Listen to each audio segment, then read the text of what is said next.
இன்று கூட அப்போஸ்தலனாகிய பவுலின் பாடுகளும் அவனுக்கு உண்டான ஒரு வியாதியும், அதாவது அவனுடைய சரீரத்தில் ஒரு முள் கொடுக்கப்பட்டது என்று சொல்லியிருக்கிறதே அதை பற்றியும், அது நீக்கப்பட வேண்டுமென்று பவுல் 3 தரம் ஜெபம் பண்ணதையும், ஆனால் கர்த்தர் அங்கே என்னுடைய கிருபை உனக்கு போதும் என்று சொன்னதையும், பிறகு அவன் சொல்கிறான், என்னுடைய பலவீனத்தில் அவருடைய பலம் பூரணமாய் விளங்குகிறது அப்படின்னு. அதை முதல்ல கர்த்தர் சொல்கிறாரு, பலவீனத்தில் என் பலம் பூரணமாய் விளங்கும் என்று சொல்லுகிறார்.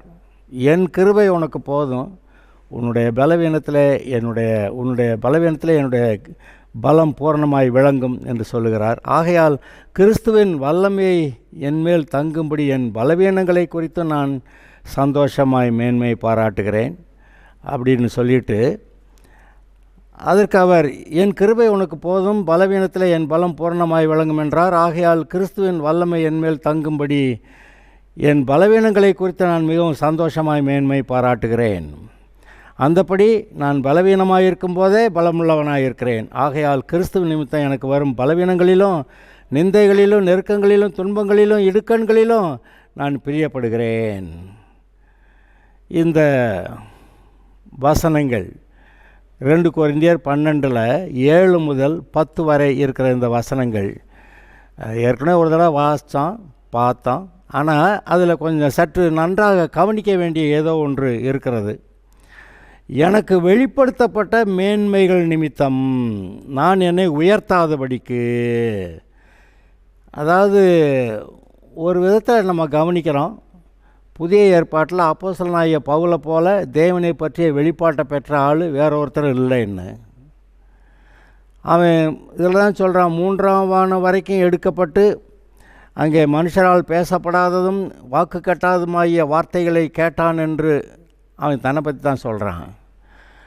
அப்போ அவ்வளவு பரலோகத்துக்கே எடுக்கப்பட்டு அங்கே இருக்கிற காட்சிகளை கண்டு பேசுகிற சத்தங்களை கேட்டு அவன் மெய்மறந்து போய் அது அவனுக்கே வார்த்தையினால் விவரிக்க முடியலேன்ட்டான். அவ்வளோ மேன்மையான வெளிப்பாடுகளை பெற்ற ஆள். பேதுரு கூட, பேதுரு, யோவான், யாக்கோபு 3 பேரும் இயேசு கிறிஸ்துவோடைய மறுரூபமலையில் அங்கே இயேசு மறுரூபமானதை பார்த்தாங்க.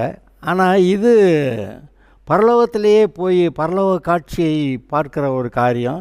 அது மட்டும் இல்லை, தேவனை பற்றி, மனுஷனை பற்றி, ரட்சிப்பை பற்றி, பிசாசை பற்றி, இந்த உலகத்தை பற்றி, இந்த உலகத்தில் மனிதனுடைய நோக்கம் என்ன என்கிறதை பற்றி, பரலோகம் பற்றி, நரகம் பற்றி, இதெல்லாவற்றையும் பற்றி ஒரு நல்ல வெளிப்பாட்டை பெற்றுக்கொண்ட மனிதனால் அவன் தன்னை உயர்த்தாதபடிக்கு, அதாவது ஏற்கனவே சிருஷ்டிப்பிலே எல்லா மனிதரும் தேவனுக்கு சமமாக இருக்கிறாங்க. ஏன்னா அவருடைய ஜீவ ஆவியை தான் இவனுக்குள்ளே ஊதினார். அதனால் இவனுக்கும் தேவனுக்கும் ஒரு வித்தியாசமும் இல்லை. இவன் சரீரத்துக்குள்ளே இருக்கான், அவன் சரீரத்துக்குள்ளே இல்லை. இவனுக்கு ஒரு குறிப்பிட்ட, அதாவது பூமியை மட்டும் ஆளக்கூடிய அதிகாரம் கொடுத்துருந்தார். அவர் அண்ட சராசரங்களையும் ஆளுகிறவர். ஆக இந்த இடத்துல தான் வித்தியாசம் வருகிறது. அப்போ மற்றபடி தேவனுக்கு சமமாக இருப்பதை இயேசு கொள்ளையாடின பொருளாக எண்ணாமல்னு போட்டிருக்கே. அதே போல் மனுஷன் ஆதாம் சிருஷ்டிக்கப்பட்ட போதும் தேவனுக்கு ஒப்பாக அவருடைய சாயல், ரூபம், அவருடைய சுபாவம், அவர் எப்படி ஆளுகிறாரோ அதுபோல் பூமியை ஆளக்கூடிய அதிகாரம் அவனுக்கு கொடுக்கப்பட்டிருந்தது. அப்படி இருந்த ஆள் பாவம் செஞ்சவன மனக்கண் குருடாயிருச்சு. ஆவி மண்டலத்தில் நடக்கிறது எதுவும் தெரியலை. இயற்கை மண்டலத்தில் மாத்திரம் இயற்கை மண்டலத்தில் இருக்கிறதை மாத்திரம் பார்த்து இந்த ஜனங்கள் வாழுகிறார்கள். ஆனால் ஆவி மண்டலத்தில் பார்க்கணும், தேவனை பார்க்கணும், பரலோகத்தை பார்க்கணும், இந்த காரியங்கள் வரும்போது இவன் தன்னை உயர்த்தாதபடிக்கு நான் தான் கடவுள். ஏன்னா மனுஷன் தேவர்கள்னு வேறு கர்த்தர் சொல்லி வச்சுருக்கிறாரு.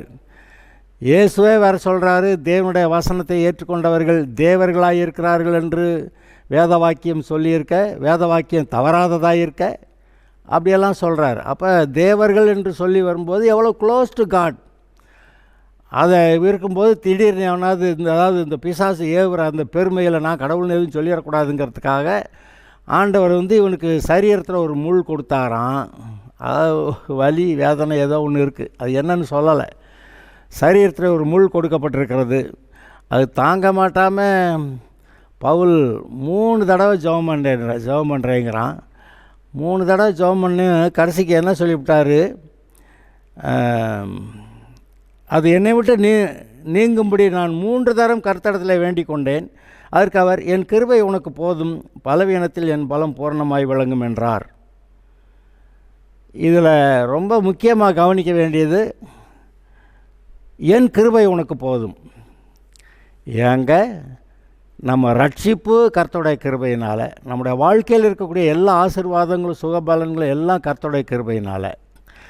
ஆனால் ஒரு சில சமயங்களிலே அந்த கிருபையை விசுவாசிக்க முடியாத சூழ்நிலை வருகிறது. அதாவது 7th class 8th class 9th class படித்து வரும்போது, ஆனால் ஹையர் லெவலுக்கு போகிறப்ப பிஏ எம்ஏ அதெல்லாம் போகிறபோது, அப்புறமேலு ரிசர்ச் சைடில் போகிறப்ப, அப்போ அநேக காரியங்களை ஆராய்ந்து பார்க்க சொல்லி இயேசுவே சொல்கிறாரு, வேத வாக்கியங்களை ஆராய்ந்து பாருங்கள், அவைகளால் உங்களுக்கு நித்திய ஜீவன் உண்டென்று எண்ணுகிறீர்களே, என்னை குறித்து சாட்சி கொடுக்குறவைகளும் அவைகளே அப்படின்னு சொன்னார். அப்போ ஆராய்ந்து பார்த்து அதெல்லாம் கண்டுபிடிச்சி, இந்த சமயத்தில் மனுஷன் சொல்கிறாரு பாருங்க, எல்லாத்தையும் கண்டுபிடிச்சிட்டான், கடவுளை கடவுளை இல்லைன்றான். அப்படி சொல்கிற மனுஷர்களை கேட்டப்ப ஆச்சரியமாக இல்லை?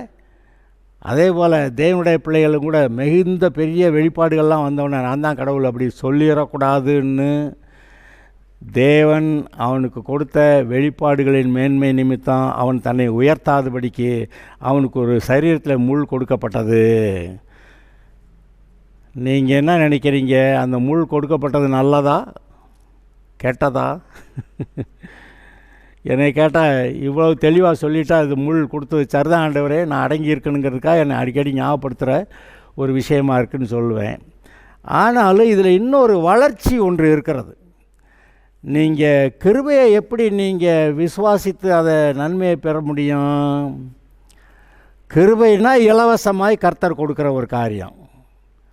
இலவசமாய் அவர் எல்லாத்தையும் கொடுத்துட்டார். ஆனால் கிருபை நீங்கள் விசுவாசி தான் பெற்றுக்கொள்ளணும். இலவசமாக கிருபையாக எல்லாத்தையும் கொடுத்துருக்கிறாரு. உங்களுக்கு கொடுக்கப்படாத ஒன்றும் இல்லை. ஆனால் நீங்கள் விசுவாசித்து தான் பெற்றுக்கொள்ளணும். 7th class 8th class 9th class விசுவாசிச்சிட்டிங்க, பாஸ் பண்ணிட்டீங்க. இப்போ ஆராய்ச்சி அந்த தளத்துக்கு போகும்போது அங்கே ஏதோ சில காரியங்களை விசுவாசித்து தான் பெறணும். அதாவது மிகவும் மேன்மையான படிப்புக்குள்ளே போகிறப்ப கொஞ்சம் கஷ்டமாக இருக்குது, விசுவாசிக்க படிக்க கஷ்டமாக இருக்குன்ற மாதிரி இங்கே விசுவாசிக்க கஷ்டமாக இருக்குது.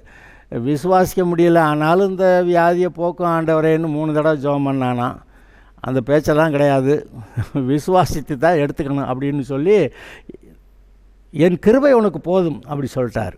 நான் இலவசமாக கொடுத்துருக்கேன், நீ விசுவாசத்தில் எடுத்துக்கணும் அப்படின்னு சொல்லி, உனக்கு மட்டும் தனியாக கொடுக்க முடியுமா? மற்ற எல்லாருக்கும் விசுவாசித்து தான் பெற்றுக்கொள்ளணும்னு சொல்கிறப்ப உனக்கு மட்டும் விசேஷமாக அந்த கிருபையை நீ விசுவாசிக்காமையே நீ ஜெபம் பண்ண கேட்டவொன்னே நான் கொடுத்துட முடியுமா? கொடுக்க முடியாது. நான் ஏற்கனவே கொடுத்துட்டேன், நீ விசுவாசித்தா பெற்றுக்கொள்ளலாம் அப்படிங்கிறாரு. ஆனால் இந்த இடத்துல அவனுக்கு விசுவாசிக்க முடியாத நிலைமையில் ஒரு சரீரத்திலும் ஒரு வேதனை, மனதில் போராட்டம், ஜெபம் பண்ண கேட்டால் அவர் என் கிருபை உனக்கு போதும்னு முடிச்சிட்டாரு. அப்போ வேறு விதத்தில் யோசிக்கிறான். என்னுடைய பலவீனத்தில் அவருடைய பலம் பூர்ணமாய் விளங்கும்ன்றாரு. எனக்கு வயிற்று வலி இருக்குது, இல்லாட்டி நெஞ்சு வலி இருக்குது, ஏதோ இருந்தாலும் கூட நான் தேவையான போதெல்லாம் பரிசுத்த ஆவியில் நிரம்புகிறேன். கர்த்தருடைய வார்த்தையை நான் பேச முடியுது, கர்த்தருடைய கிரியைகளை செய்ய முடியுது. அப்படி நான் பலவீனமாக இருக்கும்போதே நான் பலமுள்ளவனாக இருக்கிறேன் அப்படியெல்லாம் நினச்சி பார்த்து பவுல் சொல்கிறான்.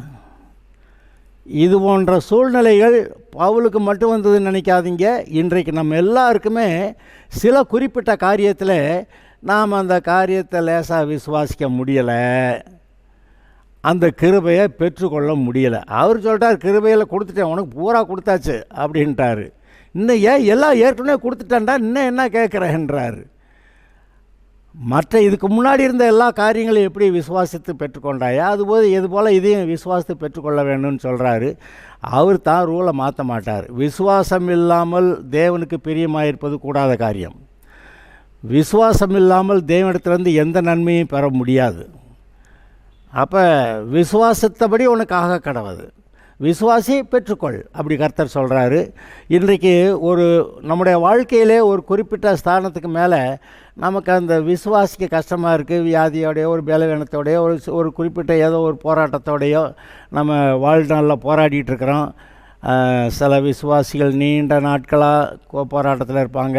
என் போதர்களே நீண்ட நாட்களாக ஒரு போராட்டத்தில் இருக்கிறாங்க. அதனால் அவங்க பாவம் செஞ்சவங்களோ அல்லது ஏதோ குறை உள்ளவர்களோ அப்படி கிடையாது. வளர்ச்சியில் முன்னேறும்போது அதிகமான அந்த சோதனைகள், மிக பெரிய பலமான சோதனைகள். இப்போ ரட்சிக்கப்படும்போது 5 கிலோ வெயிட்டுள்ள மாம்ச இச்சை வருதுன்னா, இப்போ தாவீதுக்கு அவன் மேன்மேலும் வளர்ந்தபோது ஒரு 25 கிலோ மாம்ச இச்சையில் அந்த சோதனை வந்துருச்சு. அதில் மாட்டிக்கிட்டான். அதனால் தாவீதை போய் நீங்கள் அவன் அப்படி பாவம் செஞ்சான் இப்படி பாவம் செஞ்சான்லாம் நீங்கள் ஒன்றும் சொல்லிட முடியாது. அப்படி சொன்னால் நீங்கள் 5 கிலோ பாவ இச்சையிலே விழுந்து கிடக்குறீங்க. அவன் 25 கிலோவுக்கு போன ஒரு பாடு தான் அவன் விழுந்தேன். அப்போ அது 25 கிலோ போய் விழுந்ததை பற்றி நம்ம நியாயப்படுத்துகிறோமா? நியாயப்படுத்தலை. அவன் அந்த பாவத்தை செஞ்சுட்டு அம்புட்டு எவ்வளோ அடி வாங்கினான் அப்படிங்கிறத நீங்கள் பார்க்குறீங்க. அதனால் பாவம் செய்கிறதுக்கு அங்கே ப்ரொவிஷன்லாம் கிடையாது. ஆனால் கர்த்தர் சொல்கிறாரு, இப்படிப்பட்ட ஆபத்தில் மாட்டிக்கிறாதேன்னு சொல்கிறாரு. கர்த்தர் சீஷர்கள்ட்ட சொன்னார், 1 மணி நேரமாக ஜெபிக்கக்கூடாதா அப்படி கேட்டார். 1 மணி நேரம் ஜெபிக்க முடியல. அதனால் இவரை பிடிக்க ஆள் வந்தப்போ ஓடிப்பிட்டாங்க எல்லாரும். அங்கே நிற்க முடியல. ஆனால் இந்த ஜபம் நம்முடைய வாழ்க்கையிலையுமே அந்த 1 மணி நேரம் ஜபங்கிற மாதிரி ஏதோ அந்த ஜபங்களை அடிக்கடி தொடர்ந்து நம்ம பண்ணிக்கிட்டே இருந்தால், கர்த்தரோட ஐக்கியத்தில் வளர்ந்துக்கிட்டே இருந்தால், அந்த இடத்துலையும் அந்த கிருபையை பெற்று நம்ம கர்த்தருக்காக வாழலாம். இது கர்த்தருக்காக வாழுகிற விஷயத்தில் சாதாரண ஆசீர்வாதமாக காசு பணம் பிள்ளை கிடைக்கிறது இதெல்லாம் சாதாரண விஷயங்கள். ஆனால் கர்த்தருக்காக நீங்கள் பிரயாசப்பட்டு முன்னேறும்போது பிசாசு அவனுக்கு தாங்கலை. நம்மகிட்ட இருக்க ஆத்மாக்களெல்லாம் பிடுங்கிட்டு போகிறான் அப்படின்னு சொல்லி அவனுக்கு தாங்கலை. அதனால் எல்லா விதத்தில் எந்த விதத்தில் தடுக்க முடியுமோ தடுக்கிறான்.